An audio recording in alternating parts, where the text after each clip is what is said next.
আসসালামু আলাইকুম বন্ধুরা, এই তো দেখো আমি কলা গাছের কাঞ্জল নিতেছি। আমাদের নোয়াখালীতে বলে এটারে বুগুলি। তোমরা কে কী বলো কমেন্টে জানাইবা।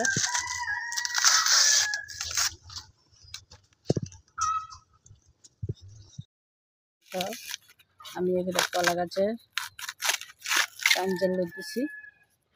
নোয়াখালীতে বলে এটা বুগুলি। তোমরা কে কী বলো কমেন্টে জানাইবা।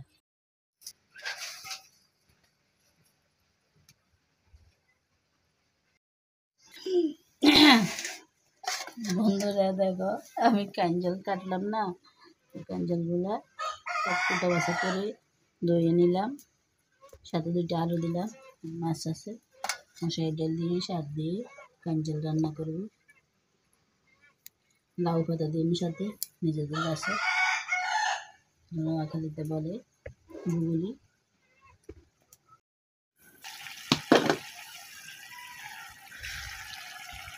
বন্ধুরা দেখো মশলাটা কষানো হয়ে গেল, তেল তেল উঠে গেল। এখন আমি দিয়ে দিচ্ছি কাঞ্জাল ওর উপরে বুগুলি। এটা ভালোভাবে কষিয়ে নিব। এখন তারপরে আমি ডালগুলো দিয়ে দিব।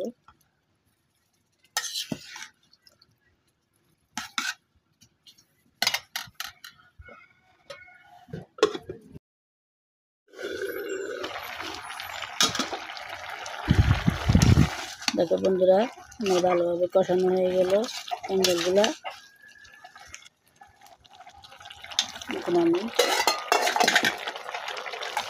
ধুয়ে রাখা ডালগুলো দিয়ে দিচ্ছি, মশারির ডাল।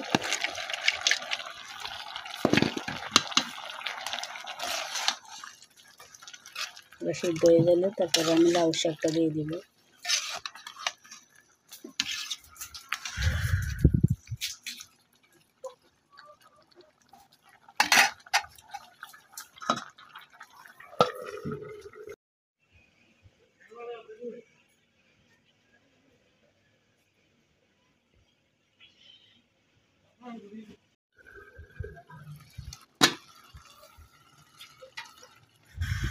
দেখো বন্ধুরা আমার সব ডাল আর সব সিদ্ধ হয়ে গেল।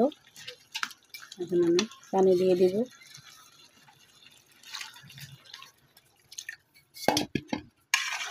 লাউ পাতা দিয়ে দিব।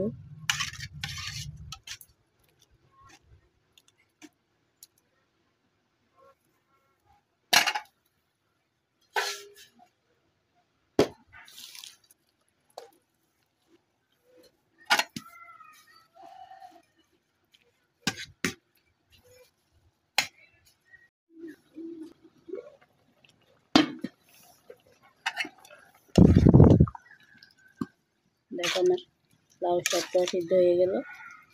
এখন আমি তেলে বাগা দিয়ে দিব। রসুন কুচি করে রাখলাম।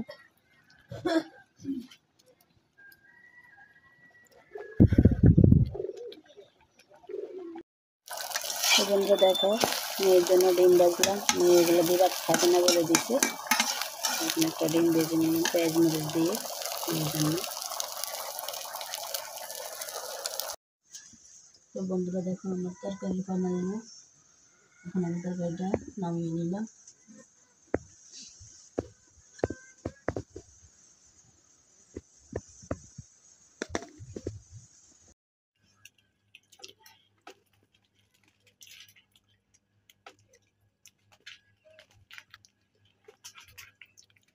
এই ফুলগুলো অনেক সুন্দর। Wow nice. সেটা